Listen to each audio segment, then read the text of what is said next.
If you are listening to me through this video today, it means that I was not able to make the press conference that I planned for April the 11th. But I wanted to tell you the essence of the message that I wanted to develop on April the 11th and hopefully answer so many questions that I'm sure you have on your mind. The first message is I'm innocent. It's not new. You have heard it from me in January. I repeat it today. I'm innocent of all the charges that have been brought against me.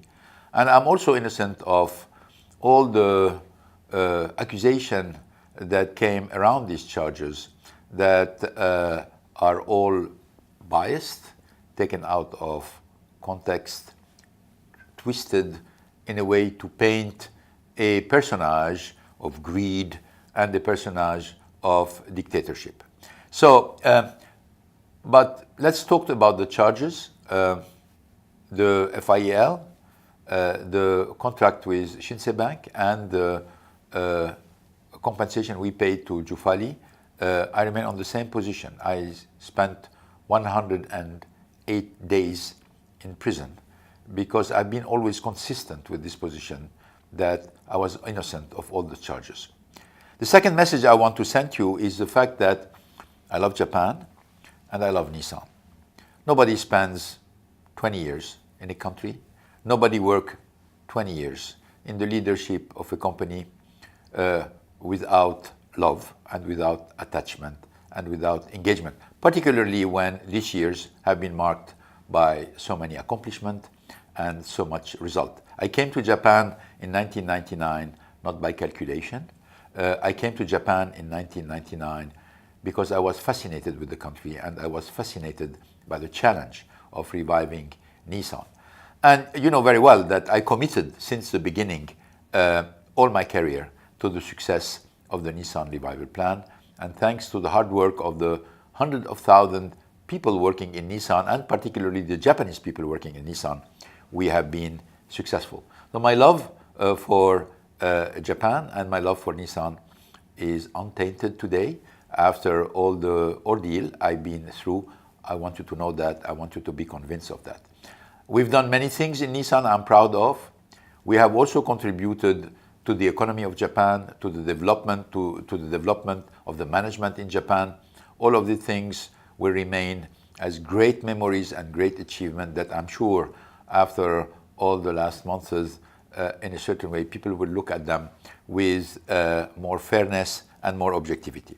The third point I want to tell you that this is a conspiracy. This is not about specific events. This is not about, again, greed. This is not about dictatorship. This is about a plot. This is about conspiracies. This is about backstabbing. That's what we're talking about.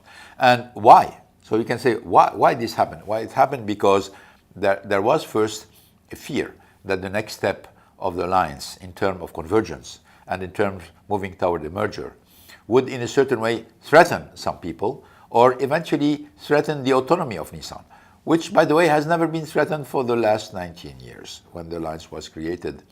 I've been the fiercest defender of the autonomy of Nissan, and I made it very clear that no matter what are the steps in the future, this would continue. But this autonomy must be based on performance. Nobody gets autonomy for the sake of autonomy. People get autonomy because they can be more performant with autonomy, and that was where the fear came. Because the performance of Nissan is not good. It has degraded a lot. 3 profit warnings in a couple of years, many scandals. Not the fact that bad things happen at the level of the company, but the fact that when you react to the bad things happening in your company, you must be trusted. And in this case, in many cases, it could not be trusted because the company said problems were fixed where they were not fixed. This is where we had a problem with the actual management of the company. So these people are known. That means we're not talking about, I have a lot of respect for Nissan employees. I'm talking here about a few executives who obviously for their own interest and for their own selfish fears are creating a lot of value destruction. Names, you know them. We're talking about people who really played a very dirty game into what's happening. But hopefully the truth will happen and the facts will happen. But at the end of the day, during all this period, I suffered not only because of my case, but who was taking care of Nissan, who was taking care of the brand, who was defending corporate value, who was defending the shareholder interest. When you look at the decline of the share, when you look at the absolutely mediocre performance of the company, where people are proud to say we're not going to do this, we're not going to do that, but at the same time they don't tell you what we're going to do, what is the vision for the future, what is the vision to enhance the performance of Nissan, what's the vision to enhance the alliance into the future. This becomes very sad, and obviously for somebody like me it's sickening. For somebody who has dedicated 19, 20 years to do the contrary, which is create the corporate value, enhance the brand, seeing the laxism and the lack of attention is really very difficult to take. I'm worried. I'm worried because obviously the performance of Nissan is declining, but also I'm worried because I don't think that there is any vision for the alliance being built. Frankly, sitting down there around the table, being consensual about decision, this is not a vision for something in an industry which is as competitive as the car industry. You need to show the future. You need to just make sure about what is our role into the future. You need to make sure that from time to time leadership is exercised, and leadership means we do what's good for the company, not for what we are capable to agree on. This is not dictatorship. This is leadership. It's exercised in many companies.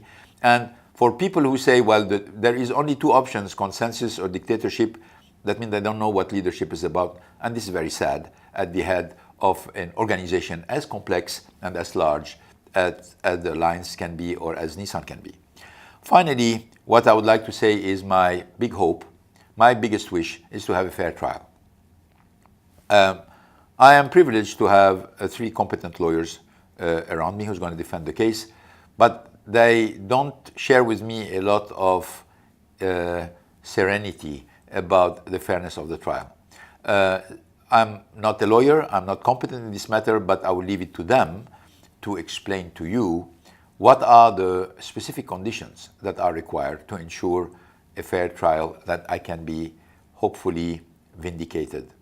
Thank you for your attention, and I'm sorry I was not able to share more with you and respond to many questions that you have in your mind, but hopefully we will do it at a certain point in time.